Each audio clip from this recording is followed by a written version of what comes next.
Olá!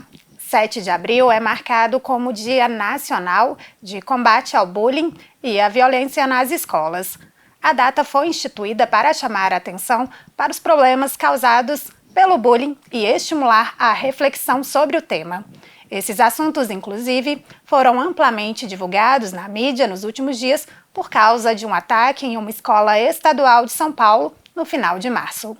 Para se ter uma ideia da proporção desse problema, uma pesquisa da Universidade Estadual de Campinas revelou que, entre 2002 e 2023, o Brasil registrou 23 ataques com violência extrema em escolas, que resultaram na morte de 24 estudantes, de 2 profissionais da educação e de 4 professores. De acordo com o Censo Escolar de 2020, realizado pelo INEP, o Instituto Nacional de Pesquisas e Estudos Educacionais, só em 2019 foram registrados mais de 7 milhões de casos de violência escolar, incluindo agressões verbais, físicas e psicológicas. Para falar sobre esse assunto tão importante e urgente, eu converso com o Luciano Campos, que é professor do Departamento de Educação da UFOP.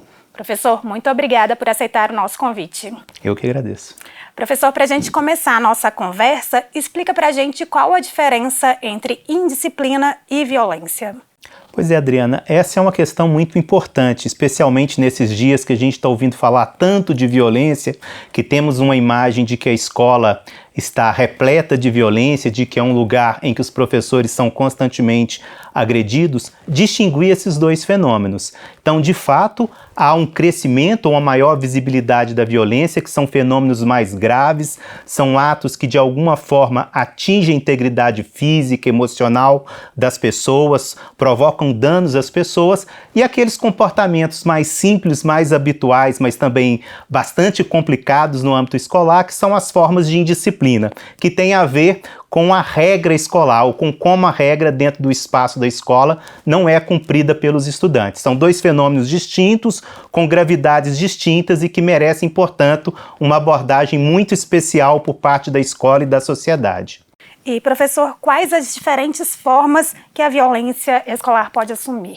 Esse talvez seja um dos temas mais polêmicos no campo da pesquisa acadêmica sobre violência escolar. Pelo menos desde os anos 80, os pesquisadores estão querendo definir o que é a violência escolar. Por quê?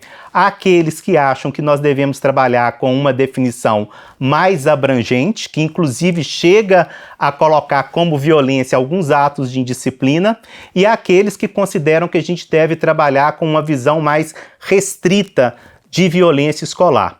De um modo geral, a gente pode dizer que a escola é acometida por violências mais duras, mais graves, prescritas nos códigos penais, né, embora aplicado aí na maioria das vezes por adolescentes, o que seriam atos infracionais, como homicídios, como massacres, como violências sexuais. Então, há uma série de violências mais duras que, inclusive, comovem mais a sociedade, que tem mais repercussão. Ao lado delas, algumas violências mais brandas, como pequenas agressões, pequenas discussões dentro da escola, que se não chamam muito a atenção do público, com certeza merecem uma atenção muito especial, dado o seu potencial de perturbar o ambiente escolar e de provocar danos aos estudantes, aos professores e às pessoas que estão ali na escola. Professor, um relatório realizado durante a campanha do presidente Lula apontou que esses eventos extremos de violência começaram na primeira década dos anos 2000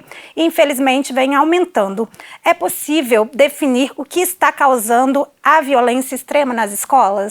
Eu diria sempre que, como todo fenômeno social, há uma multiplicidade de fatores. Esses eventos mais extremos aos quais você está nomeando, eles já eram mais comuns em outros países. Há muitos relatos, por exemplo, nos Estados Unidos. O grande boom de discussão da violência escolar no mundo inteiro vem até daí, desses atentados que são realizados nos Estados Unidos. De fato, no Brasil, a partir dos anos 2000, a gente não pode dizer se são muitos esses eventos, né, se há uma espécie de escalada desses eventos, mas o fato é que eles começam a ocorrer, o que levanta um sinal de alerta para a gente, até onde vamos chegar. Portanto, são vários fatores associados, dentre eles a gente diria características da própria sociedade. Uma maior exposição a armas, uma maior exposição a uma cultura de ódio na internet e na sociedade, um crescimento generalizado do egoísmo, de até problemas de adoecimento mental, são diversos fatores que juntos se associam provavelmente trazendo um maior número de casos de violência dentro do ambiente escolar. Professor, vou trazer uma outra pesquisa agora falando especificamente sobre o bullying. De acordo com o Instituto Brasileiro de Geografia e Estatística, o IBGE, mais de 40% dos estudantes brasileiros afirmam já terem sofrido alguma prática de provocação ou intimidação. Primeiro, eu queria que o senhor explicasse o que caracteriza o bullying e por que esse número é tão alto aqui no Brasil, professor. Pois é, você lembra que eu te falei que muitas vezes há uma confusão entre violência e indisciplina e todos os riscos associados a isso? Por exemplo, de eu criminalizar um comportamento trivial de um estudante. Há escolas, por exemplo, que chamam a polícia para um comportamento claramente de indisciplina em sala de aula que deveria ser resolvido pedagogicamente. Com o fenômeno do bullying ocorreu a mesma coisa. Todo mundo passou a chamar tudo de bullying, de forma que essa expressão tão séria, esse conceito tão sério, passou a ser inclusive alvo de deboche, de brincadeiras nos diversos ambientes. Eu diria que bullying, nós falamos em bullying quando estamos diante de um fenômeno específico, que é uma forma de intimidação, que ela é perpetrada de forma muito consistente, repetida, entre sujeitos que têm situação de poder diferenciada. Não existe bullying entre iguais, existem bullying justamente quando uma pessoa se sente inferior à outra. É tão interessante essa questão do bullying que você pode se deparar com um menino extremamente forte, mas que na relação com um colega franzino, ele se sente mais fraco que aquele colega. Geralmente o bullying vai causar danos psicológicos, físicos, Vai ter a imagem de um agressor e a imagem de uma pessoa que é violentada. Mas lembrando, o principal, o bullying é um cerco, ou seja, onde a pessoa vai, o agressor está cercando, intimidando, não deixando que ela escape. Não existe, portanto, bullying de um dia só. O cuidado que a gente chamaria é não chamar tudo de bullying, No campo, inclusive, das discussões sobre violência escolar, a gente tem chamado a atenção de tratar o bullying como uma forma de violência. Ele não é toda violência. Há violências que são praticadas um dia só, que, portanto, não são bullying e que são muito sérias e que devem ser discutidas no ambiente escolar e encaminhadas de forma adequada. E, professor, por que esse número é tão alto aqui no Brasil? Esse número é alto no mundo inteiro, No mundo inteiro há um livro, inclusive, que chama Violência, um Desafio Mundial. Ou seja, parece que é uma coisa brasileira, mas ela é uma coisa de todos os países. Inclusive, a gente poderia chamar a atenção. Em quais países esses fenômenos chamam a atenção? Provavelmente vocês poucas vezes noticiaram casos de bullying ou casos de massacre em países africanos. É justamente quando isso ocorre em países centrais, em bairros centrais, em cidades centrais, que o fenômeno chama a atenção. Mas o Brasil, em particular, há algo que ele se destaca. Ele se destaca como um país em que constantemente nós temos problemas disciplinares dentro das escolas. Eu diria que as nossas escolas são, de fato, escolas em que os professores têm dificuldade em conduzir as aulas, dificuldade em gastar o tempo na proposição da aula, muito do tempo é perdido com questões disciplinares, e nós já sabemos, a partir dos estudos, que ambientes com clima escolar negativo, com falta de regra, com regras que são poucas seguidas por estudantes, eles também se transformam em ambientes mais propícios a casos mais graves, seja de violência em geral, seja de bullying. Não há também como se descartar uma certa chegada de uma cultura, vamos dizer assim, de ódio, de não respeito à diversidade, de pouco acolhimento à diversidade no nosso país, com uma tensão muito grande, com um acesso mais facilitado a armas. Portanto, tudo isso se torna um ambiente propício a que aqueles sujeitos que geralmente estão incluídos aí entre aqueles mais predispostos a cometerem atos de bullying, podem de fato vir a perpetrar um ato de bullying contra os seus colegas. Professora, a longo prazo, qual o impacto que a violência pode trazer na vida dos alunos e dos profissionais da educação? Podem trazer vários. Para os profissionais, nós já estamos vendo esse clima de que a escola é um espaço de violência, é um espaço tomado pela falta de autoridade, pelo desrespeito, está afastando os professores do magistério, está afastando os professores já na entrada das licenciaturas, ou seja, poucos jovens querem ser professores e os professores, à medida que entram em conflito na escola, à medida que eles veem que esse ambiente não é um ambiente agradável de trabalho, estão abandonando o magistério. Já temos estudos em relação a isso. Para os estudantes, os efeitos são os mais diversos.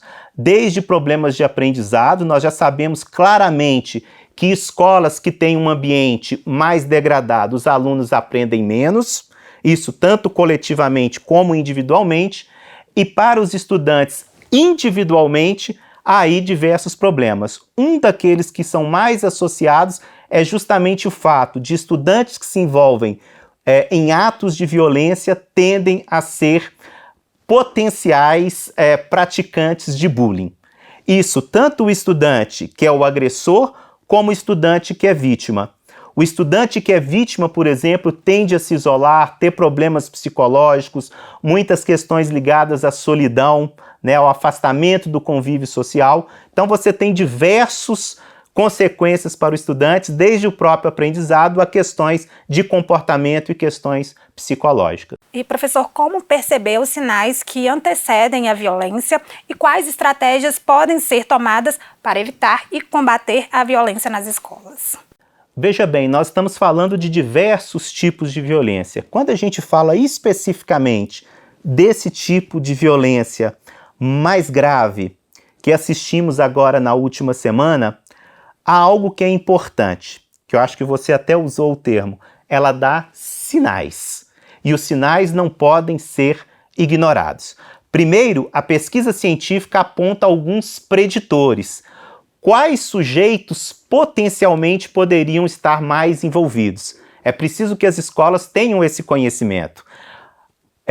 Estudantes que já se envolveram com questões de delinquência, estudantes que possuem problemas de saúde mental ou problemas psicológicos, que são muito narcisistas, que se afastam das pessoas, que geralmente não aceitam ser chamados a atenção, já são estudantes que a escola deve ter uma atitude preventiva.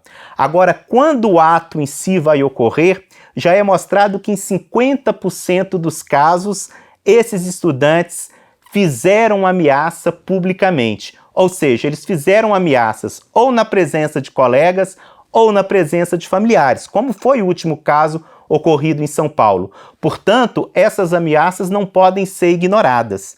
Seria interessante, Adriana, se as escolas, os professores e mesmo algum organismo dentro da estrutura de gerência da educação fosse preparado para acolher essas denúncias. Então, quando um aluno ouvisse um colega dizendo que vai cometer um ato desse, ele pudesse ter um canal de denúncia e que essas ameaças pudessem ser avaliadas por uma equipe técnica competente. O que ocorre, como ocorreu em São Paulo, é que muitas vezes nós tratamos isso como uma brincadeira de criança. E, de fato, no caso, 13 anos de idade. Às vezes, até uma idade menor, as pessoas não acreditam. Mas ignorar a ameaça é uma forma de depois a gente ver as consequências e não poder fazer nada. Eu diria que todos nós, ao ouvirmos uma ameaça, devemos estar atentos e devemos tomar as providências devidas e encaminhar para os responsáveis. E para finalizar, professor, nós sabemos que muitas vezes o aluno não consegue tratar as violências que sofre no âmbito familiar, né? Quais são as dicas para os pais que estão nos assistindo? Os pais são peça fundamental, inclusive a gente deve evitar uma coisa que ocorreu depois deste caso de São Paulo, que é a culpabilização recíproca. Se você olha a internet, está de lado alguns dizendo que é a culpa dos pais e de outro, alguns dizendo que a culpa é da escola. A gente não fala em culpa quando nós discutimos um caso tão complexo como violência escolar. Nós falamos em responsabilidades que devem ser divididas.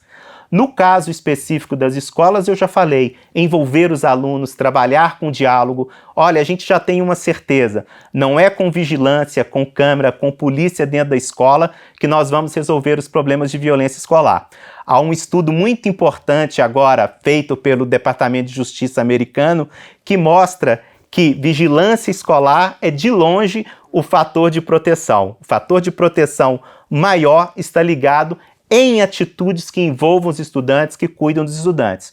Os pais devem fazer também a sua parte, porque a família é muito relevante. Eu diria que desde pequeno, passando valores importantes para os filhos, estando junto com os filhos, se relacionando, criando relações calorosas, afetivas com os filhos, ou seja, produzindo pessoas que de fato saibam respeitar o outro, saibam respeitar a diversidade. Se isso não ocorre, porque o mundo hoje é muito complexo, nós não educamos os nossos filhos sozinhos, educamos com a televisão, educamos com a internet, alguns sinais os pais podem estar atentos.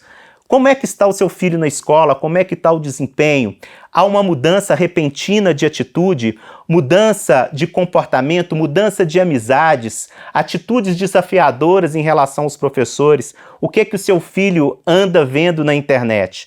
Por exemplo, pessoas que cometem esse tipo de atitude geralmente passam a visitar esses sites que disseminam o ódio, né? Passam a falar mais sobre armas, sobre violência.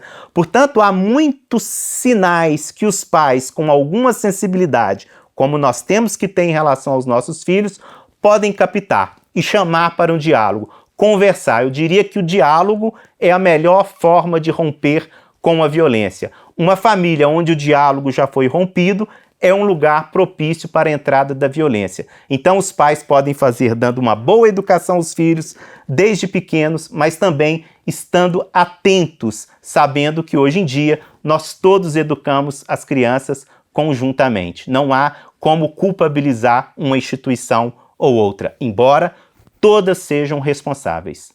Professor, mais uma vez, muito obrigada por aceitar o nosso convite. Eu que agradeço. E a Associação contra Bullying na Idade Escolar poderia ser seu filho, tem projetos de conscientização, prevenção e apoio ao combate ao bullying e ao cyberbullying. Mais detalhes sobre a iniciativa você encontra no site do projeto. Já a Associação Brasileira de Psiquiatria lançou em fevereiro a cartilha Bullying Não é Brincadeira, delete essa ideia, que aborda conceitos relevantes e dá orientações fundamentais para combater essa prática tão grave. A cartilha está disponível no site da associação. Continue acompanhando a programação da TV UFOP no nosso canal na TV ou pela internet. É sempre bom ter a sua companhia.